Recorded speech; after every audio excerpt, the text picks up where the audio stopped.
ఈ సెషన్లో మనం ఫామ్ వ్యాలిడేషన్ ఏ విధంగా చేయాలో చూద్దాం. జనరల్గా మనం ఒక ఫామ్ని ఒక వెబ్ డాక్యుమెంట్లో క్లయింట్ సైడ్ క్రియేట్ చేసినప్పుడు ఆ ఫామ్లో నెంబర్ ఆఫ్ డేటా ఫీల్డ్స్ అనేటివి ఉంటాయి. Just like this. For example ఇక్కడ నేము, ఈమెయిల్, జిప్ కోడ్, కంట్రీ ఇట్లా ఉన్నాయి. మరి ఈ డేటా ఇక్కడ మనం ఎంటర్ చేసినప్పుడు సబ్మిట్ బటన్ క్లిక్ చేయగానే అది సర్వర్ సైడ్కి వెళ్తుంది. ఓకే, సో మనం ఇక్కడ ఈ యొక్క జావా స్క్రిప్ట్లో ఈ విధంగా సబ్మిట్ చేసిన డేటాని, అంటే క్లయింట్ సైడ్ నుంచి సబ్మిట్ చేసిన డేటాని సర్వర్ సైడ్ ఏదైతే స్క్రిప్టింగ్ ఫైల్ ఉందో, అంటే CGI కావచ్చు, ఇట్లాంటివి సర్వర్ సైడ్ కోడింగ్ ఉన్న ఫైల్ పంపించినప్పుడు అక్కడ అది వ్యాలిడేట్ చేయడం కంటే, అది వ్యాలిడేట్ చేసి ఆ డేటా కరెక్ట్గా లేదు అని మళ్ళీ బ్యాక్ ఇక్కడ పంపించడం కంటే, మనమే ఇక్కడ వ్యాలిడేట్ చేసి ఈ యొక్క ఫామ్లో మనం ఎంటర్ చేసిన డేటా కరెక్ట్గా ఉందా లేదా, మరి అసలు ఎంటర్ చేసామా లేదా, ఇట్లా బ్లాంక్గా ఇచ్చేసామా, లేదంటే కరెక్ట్ ఫార్మాట్లో ఎంటర్ చేసామా లేదా అనేది ఇక్కడ చెక్ చేసి మళ్ళీ సబ్మిట్ చేస్తే మనకి ఆ యొక్క ప్రాసెస్ అనేది సర్వర్ సైడ్కి వెళ్ళి చెక్ చేసి మళ్ళీ ఇక్కడ రావడం లెంతీ ప్రాసెస్ కాబట్టి ఇక్కడే మనం చెక్ చేస్తే ఇది సింపుల్గా అయిపోతుంది అనమాట. మరి ఆ వ్యాలిడేషన్ అనే దాన్ని మనం ఇక్కడ బేసిక్ వ్యాలిడేషన్, అసలు ఎంటర్ చేసామా లేదా డేటా అనేది basic validation. Data format validation అంటే ఆ యొక్క ఎంటర్ చేసిన డేటా కరెక్ట్ ఫార్మాట్లో ఉందా లేదా. జస్ట్ లైక్ ఇక్కడ జిప్ కోడ్ నంబర్స్ బదులు వేరేది ఎంటర్ చేసాం, ఆల్ఫాబెట్స్, అప్పుడు తప్పు. ఈమెయిల్ @ ఇవి లేకుండా మామూలుగా టైప్ చేసాం, అది తప్పు. ఇట్లాంటి మనం ఇక్కడే చెక్ చేస్తే అది ఆ యొక్క డేటా ఫార్మాట్ వ్యాలిడేషన్ అవుతుంది. కరెక్ట్ ఫార్మాట్లో మనం డేటాని సర్వర్ సైడ్కి సబ్మిట్ చేసిన వాళ్ళం అవుతాం. ఓకే, మరి ఒక ఎగ్జాంపుల్ ద్వారా మనం ఇక్కడ చూసినట్లయితే ఫస్ట్ మనం ఇక్కడ ఫామ్ యాక్షన్ అంటే సబ్మిట్ బటన్ అనేది మనం సబ్మిట్ చేయగానే ఏమవుతుంది, CGI-bin/test.cgi సర్వర్ సైడ్కి ఈ యొక్క డేటా వెళ్తుందన్నమాట ఈ ఫైల్లోకి. ఓకే, ఇక్కడ శాంపిల్గా ఇచ్చాం. మీకు సర్వర్ సైడ్ స్క్రిప్టింగ్ తెలిసి ఉన్నట్లయితే మీరు ఒరిజినల్ ఫైల్ ఏదైనా సరే ఇవ్వచ్చు అనమాట. ఓకే, మరి ఇక్కడ ఈ యొక్క ఫామ్ నేము, తర్వాత ఆన్ సబ్మిట్ బటన్ మనం ప్రెస్ చేసినప్పుడు రిటర్న్ వ్యాలిడేట్ అనే ఫంక్షన్ని రిటర్న్ చేస్తున్నాం. ఈ ఫంక్షన్ అంతా కూడా ఇక్కడ పైన రాసి ఉన్నాం. మరి ఈ ఫామ్లో ఏం పెట్టాం, టేబుల్ పెట్టాం. ఇట్లా టేబుల్ లాగా ట్యాబులర్ ఫార్మాట్లో ఇవ్వడం జరిగింది. Okay, cell spacing 2, cell padding 2, ఇట్లా స్పేస్ సెల్స్ మధ్యలో, అట్లనే ప్యాడింగ్ ఇట్లా 2 అని ఇచ్చి, బార్డర్ 1 అని ఇచ్చి టేబుల్ని క్రియేట్ చేయడం జరిగింది. ఇక్కడ టేబుల్ రో 1 నేము,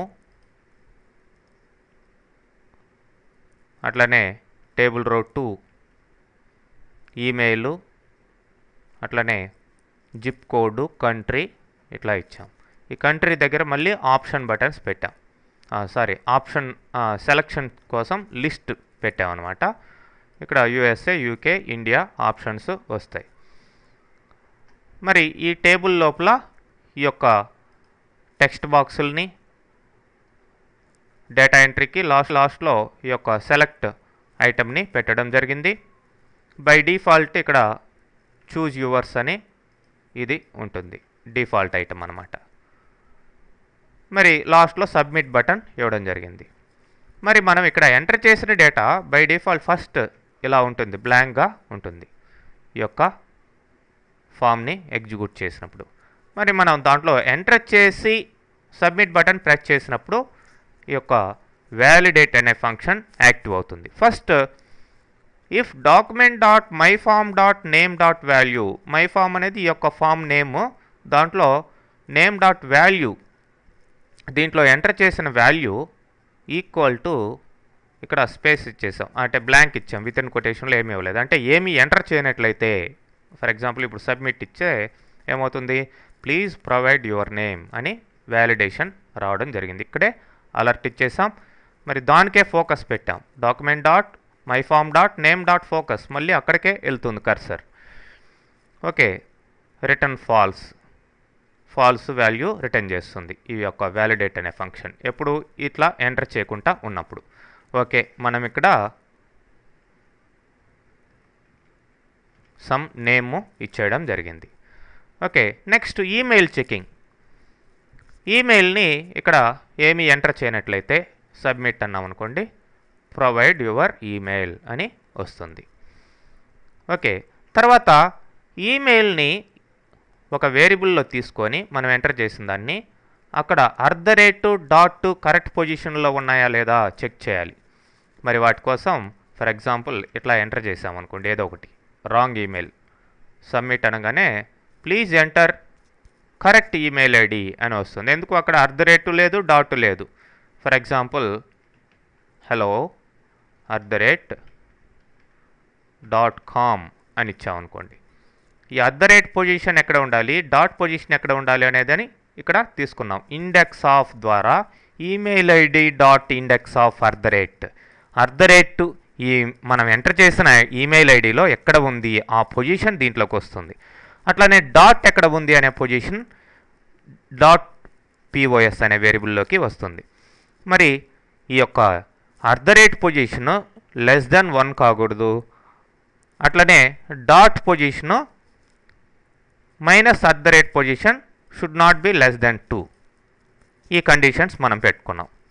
so please enter correct email ID అని వస్తుంది, దానికే ఫోకస్ వెళ్ళిపోతుంది.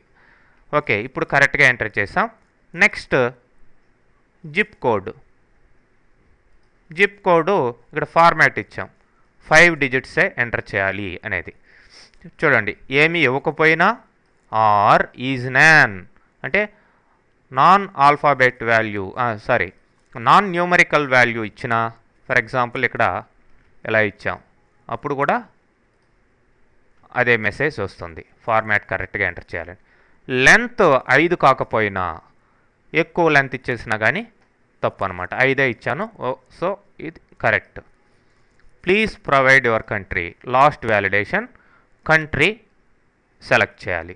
కంట్రీ సెలెక్ట్ చేయకుండా దాని వాల్యూ -1 అంటే ఏది సెలెక్ట్ కాలేదు అంటే -1 వాల్యూ అని అర్థం.